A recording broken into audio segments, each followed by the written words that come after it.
El día comenzó en el juzgado de manera muy similar a cualquier otro. Un caso más, un acusado más, un jurista más convencido de que ya conocía la conclusión antes incluso de que se pronunciara la primera palabra. Sin embargo, este no era simplemente otro anciano de color enfrentándose a un juicio. De hecho, el individuo ante ellos portaba más que solo las arrugas de su semblante. Portaba una verdad lo suficientemente potente como para resquebrajar los cimientos mismos del sistema que intentaba aniquilarlo. Lo que sucedió a continuación no fue meramente un proceso judicial. Fue una rendición de cuentas, una confrontación entre la altivez y la paciencia, la presunción y los anales. Y cuando la agitación amainó, un individuo se marcharía irrevocablemente cambiado. Pero no sería él.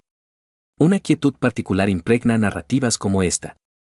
No la variedad que calma, sino la clase que pesa opresivamente en el ambiente, cargada de asuntos pendientes y verdades demasiado tiempo ignoradas.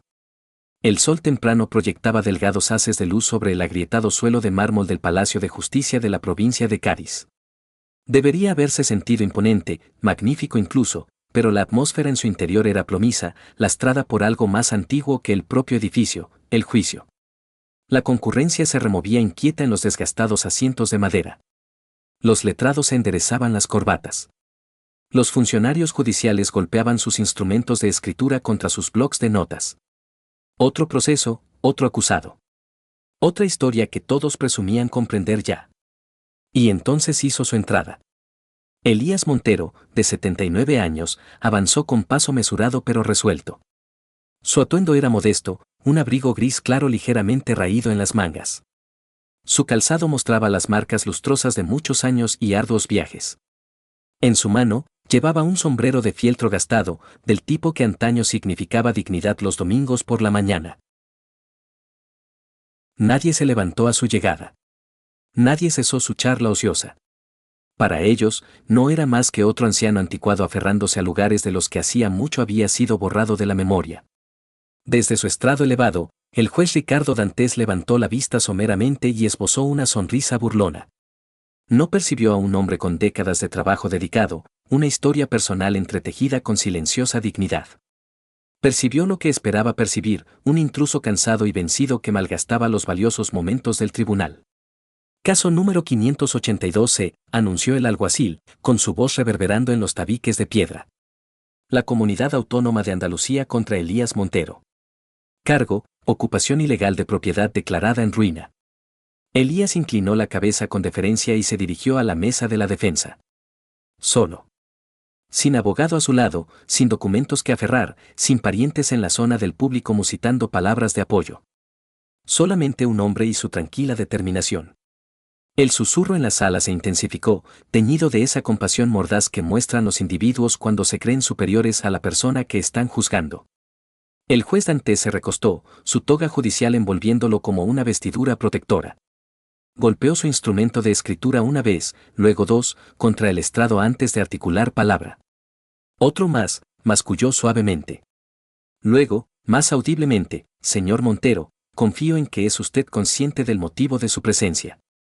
Elías levantó la mirada, con los ojos firmes, las manos entrelazadas laxamente frente a él. No había ira allí, ni temor, solo una resignación sufrida que provenía de toda una vida esperando reconocimiento. Así lo creo, señoría, declaró suavemente. Dantes emitió una risita carente de humor. Ya veremos eso. El público se unió a su risa, un sonido superficial y gélido. Ya habían compuesto el final de la narrativa de Elías Montero antes de que se presentara un solo hecho. Pero Elías no retrocedió, pues poseía un conocimiento que el resto de la sala no tenía. La narrativa no había concluido. Ni de lejos. Elías Montero permanecía de pie ante la mesa de la defensa como si hubiera echado raíces allí. Sereno, sosegado, inquebrantable. Sus manos reposaban suavemente una sobre la otra. Ni puños apretados, ni dedos tamborileantes que delataran agitación. Si la sala esperaba súplicas o indignación, quedaría defraudada. El juez Dantes se aclaró la garganta, fingiendo examinar los documentos ante él, aunque no los estaba leyendo de verdad. No tenía necesidad de hacerlo. Su decisión ya estaba tomada. Apresuremos esto, declaró, dejando caer el expediente con un sonido resonante. Se le descubrió allanando una propiedad declarada en ruina en la calle del Arroyo Olvidado. Los registros municipales afirmaban que el edificio estaba programado para demolición meses antes. Las declaraciones eran incisivas, con la intención de cercenar cualquier justificación antes de que pudiera materializarse. Infórmeme, señor Montero, dijo el juez, entrelazando los dedos, ¿qué justificación concebible podría tener usted para su presencia allí? Elías levantó la cabeza sin prisa. Su voz, cuando surgió, fue pausada y tenue, pero resonó por la sala con una lucidez que hizo que los individuos se removieran en sus asientos. Estaba sentado en el porche, articuló simplemente. Eso es todo. El juez Dantes parpadeó, momentáneamente desconcertado por la franqueza de la respuesta. Se inclinó hacia adelante, su voz impregnada de sorna. En el porche de una vivienda declarada en ruina. La nostalgia no lo convierte en legal, señor Montero. Elías no respondió de inmediato. Su atención vagó hacia los polvorientos ventanales del juzgado donde la luz matutina pugnaba contra los cristales. Cuando habló de nuevo, sus palabras fueron casi un susurro, pero la sala se sumió en un silencio para captarlas. Es el último lugar que me recuerda, dijo. El último lugar donde recuerdo haber sentido que pertenecía. El público se inquietó. Algunos individuos que antes habían reído entre dientes ahora bajaban la mirada. El juez Dantes golpeó su pluma de nuevo, con más fuerza esta vez. Ocultó su inquietud con exasperación. Este juzgado no es un lugar para confesiones, señor Montero. Es un foro de ley. Las consideraciones emocionales no tienen cabida aquí. No obstante, Elías permaneció inmóvil. Su quietud no imploraba. No suplicaba. Simplemente existía, una presencia demasiado sustancial para ser doblegada por la causticidad. El juez se removió en su silla, desconcertado por la ausencia de oposición. ¿Recibió usted una advertencia para mantenerse alejado de esa propiedad, no es así? Interrumpió Dantes bruscamente. Sí, señoría, respondió Elías sin inmutarse. ¿Y a pesar de ello, regresó? Elías asintió una vez. Lo hice. El juez Dantes se reclinó, la contrariedad filtrándose a través de su refinado exterior. ¿Por qué? Elías inspiró silenciosamente. La inhalación fue tan leve que apenas perturbó el aire, pero pareció afirmarlo con más solidez en el lugar donde estaba. Porque la memoria, articuló suavemente, no es algo de lo que uno pueda desposeerse. Las palabras flotaron en la quietud, más densas de lo que cualquier vociferación podría haber sido. El juez Dantes bufó, fingiendo que su gravedad no le afectaba, fingiendo no percibir la alteración en la atmósfera de la sala, la manera en que incluso la fiscal bajó su instrumento de escritura, la forma en que el secretario dejó de transcribir a media frase. Esto concierne a cuestiones de hecho, ladró el juez, no a sentimientos. Elías no disputó. No se defendió. Se limitó a inclinar levemente la cabeza, un gesto menor de fatigada deferencia, de esos que transmiten más que cualquier protesta. Ofrecer resistencia habría sido sencillo, expresar rabia, aún más. Pero Elías Montero había vivido demasiado, presenciado demasiado, como para malgastar su amor propio en un juzgado que ya había predeterminado su identidad.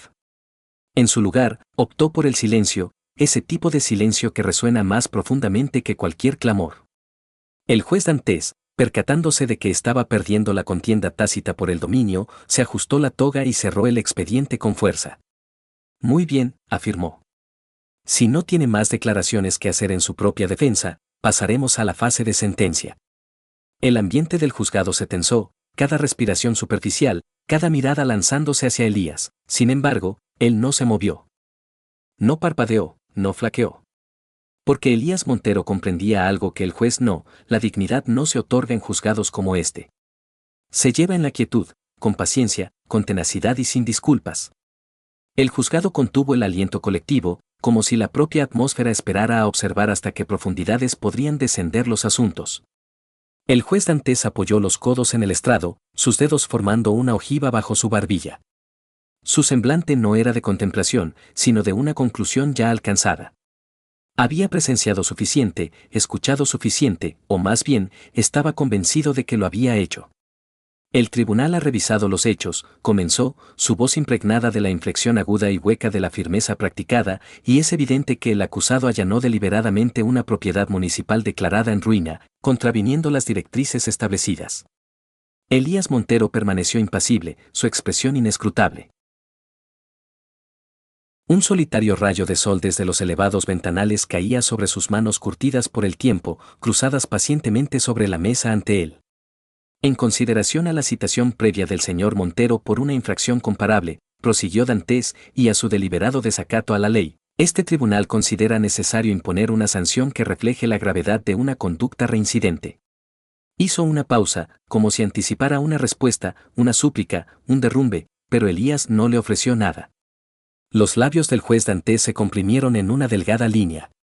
Luego, con un gesto de finalidad, declaró, en consecuencia, se condena al acusado a 30 días en la prisión provincial de Cádiz, con efecto inmediato. Las palabras descendieron en la sala como pesados proyectiles. Un jadeo audible emanó del público. Incluso la joven fiscal, que había tratado este caso con habitual desapego, parpadeó con asombro. Entreabrió los labios, quizás para objetar, luego los cerró de nuevo bajo la presión del poder judicial del juez. Elías inclinó levemente la cabeza, no en capitulación, sino en silencioso reconocimiento. Era como si no hubiera esperado menos. El juez se recostó, golpeando ligeramente el mazo contra el estrado, una finalidad autosatisfecha en el sonido. Se levanta la sesión. El alguacil avanzó hacia Elías, con las esposas colgando laxamente de una mano, pero aún así Elías no retrocedió. Se levantó sin prisa de su asiento, recogiendo su sombrero con cuidado, como si se preparara para un paseo dominical en lugar de una marcha hacia el encarcelamiento. La quietud era sofocante, no del tipo engendrado por la aprensión, sino la calma opresiva e ignominiosa que sigue cuando una sala llena de individuos comprende que ha presenciado una injusticia y ha permanecido en silencio. El juez Dantes ordenó sus documentos apresuradamente, ansioso por continuar, ansioso por catalogar los procedimientos de la mañana bajo la tranquilizadora designación de justicia impartida. Sin embargo, no pudo disipar el ligero temblor en su mano mientras se ajustaba la toga, porque algo se sentía inconcluso, erróneo, incompleto, y no se debía a nada que Elías Montero hubiera articulado. Se debía a lo que él no había dicho. Mientras Elías esperaba en silencio junto a la mesa de la defensa, aguardando al alguacil, levantó la mirada lenta, firmemente, y se encontró con los ojos del juez Dantes a través de la sala. No frunció el ceño. No suplicó. Simplemente observó al hombre que lo había evaluado, medido y desestimado sin una consideración posterior. Y en esa mirada no había animosidad, solo una profunda decepción. Hirió más profundamente de lo que cualquier imprecación gritada podría haberlo hecho. El juez Dantes fue el primero en desviar la mirada. El alguacil dio un paso adelante, deteniéndose una fracción más de lo que el procedimiento dictaba antes de finalmente levantar las esposas. ¿Alguna declaración final?, murmuró en voz baja, casi con consideración. Elías sonrió levemente, una sonrisa cansada y sagaz. No en este momento, respondió.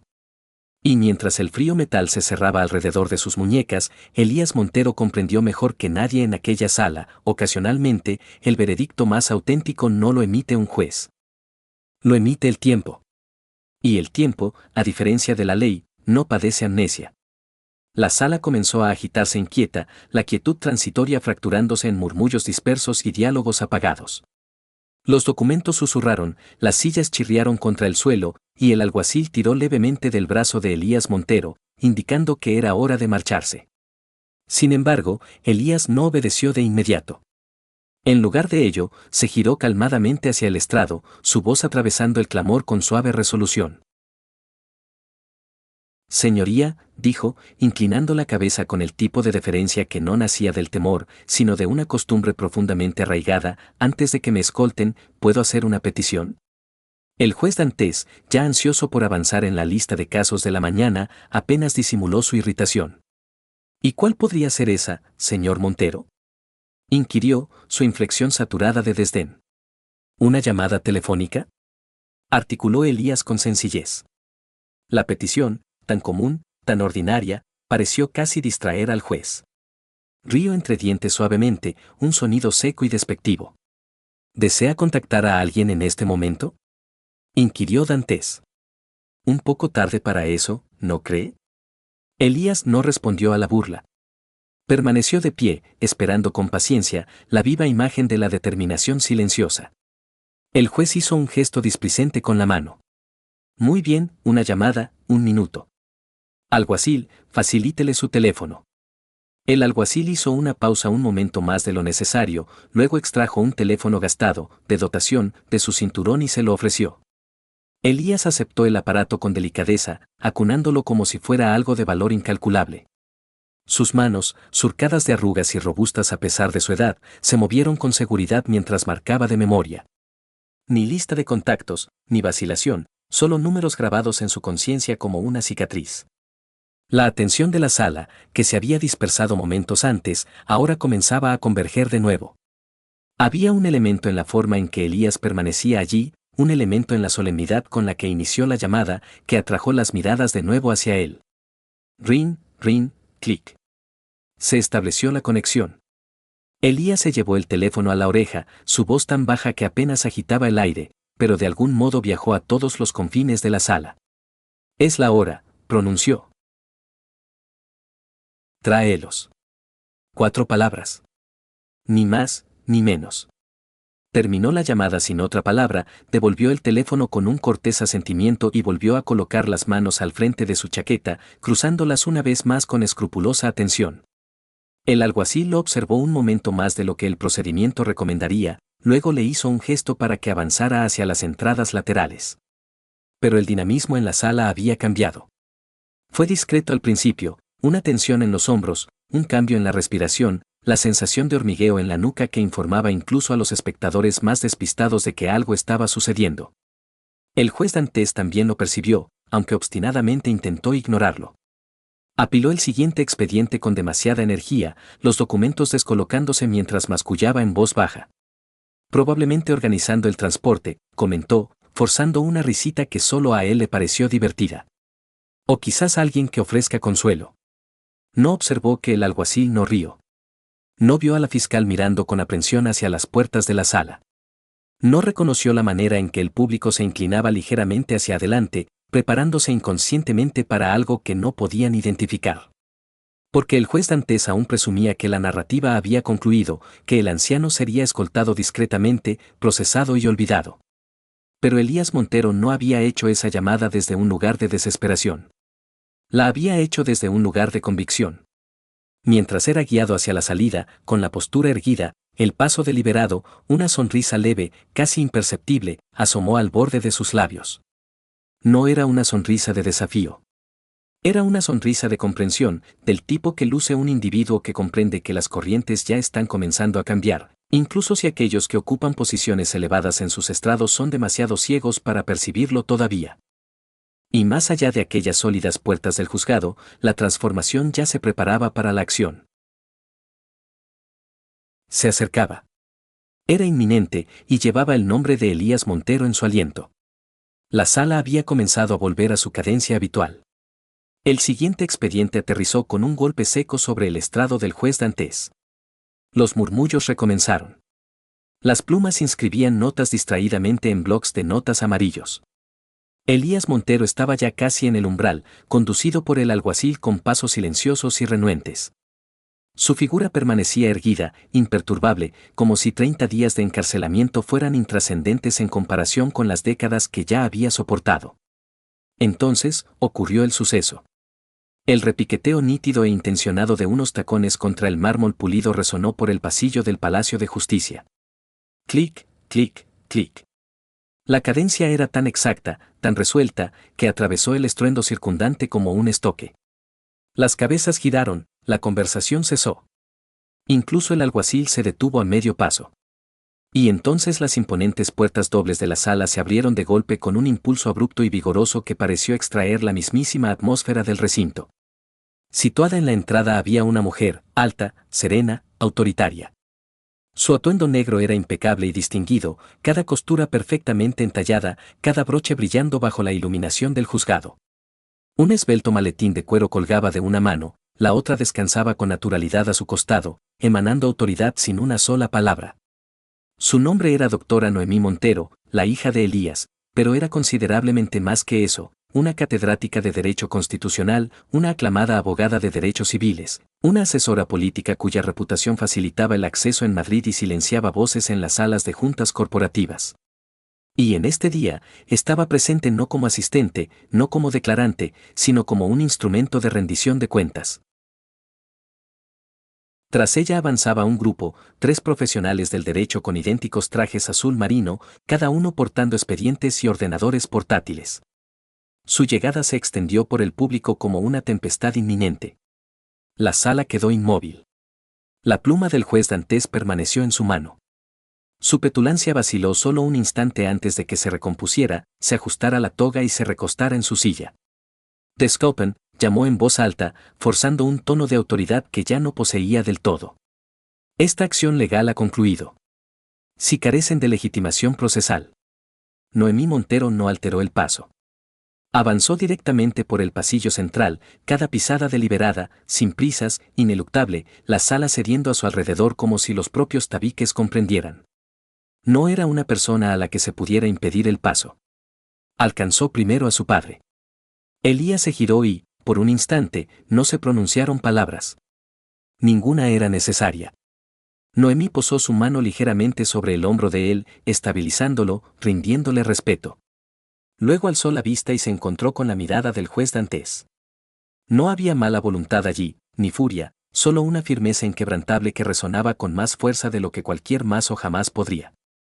Señoría, declaró Noemí, su voz resonando lúcidamente a través de la atónita quietud, antes de que continúe, hay documentos que está usted obligado a examinar. Levantó el maletín con una sola mano, como si no tuviera peso alguno. Pero cada individuo en aquella sala, incluido el hombre tras el estrado, sabía que portaba toda la gravedad de la verdad. Y la verdad, una vez que cruza los umbrales, no solicita entrada. Entra, se impone, lo transforma todo. El juez Dantes se removió en su silla, su porte tensándose mientras Noemí Montero se acercaba al estrado. Sin esperar autorización, depositó la voluminosa carpeta sobre la madera pulida. El impacto resonó más fuerte que cualquier mazo. Estos son documentos autenticados, afirmó Noemí, su voz firme. Conciernen a la titularidad y situación legal de la propiedad en cuestión. Los dedos de Dantes se detuvieron sobre la carpeta. Alrededor de la sala, una inhalación compartida pareció quedar suspendida. Espectadores, letrados. Incluso funcionarios judiciales se inclinaron instintivamente hacia adelante, atraídos hacia cualquier límite invisible que acababa de ser traspasado. Gradualmente, el juez Dantes abrió la carpeta. La página inicial bastó para que apretara la mandíbula. Instrumentos legales, títulos de propiedad, material de archivo, verificaciones legales, todo afirmando una verdad innegable. La vivienda en la calle del Arroyo Olvidado, la casa por cuya ocupación ilegal había acusado a Elías Montero, nunca había sido transferida en su totalidad a propiedad municipal. El título, atrapado en la negligencia administrativa y la falta de escrutinio, aún pertenecía legalmente a Elías Montero. Y además, había registros del servicio militar de Elías, credenciales de ingeniería y elogios por su papel en infraestructuras vitales durante periodos de crisis nacional. Elías Montero no era simplemente otro hombre anciano y fatigado.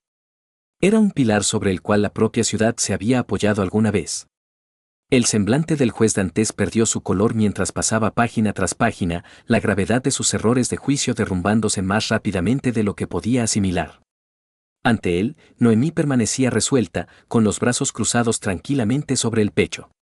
A su lado, Elías permanecía en silencio, con las manos entrelazadas ante él, mostrando la misma dignidad silenciosa que había mantenido toda la mañana. No hubo voces alzadas, ni acusaciones intercambiadas, solo la gradual y calamitosa revelación de la verdad. Una verdad que el juez se había negado a contemplar.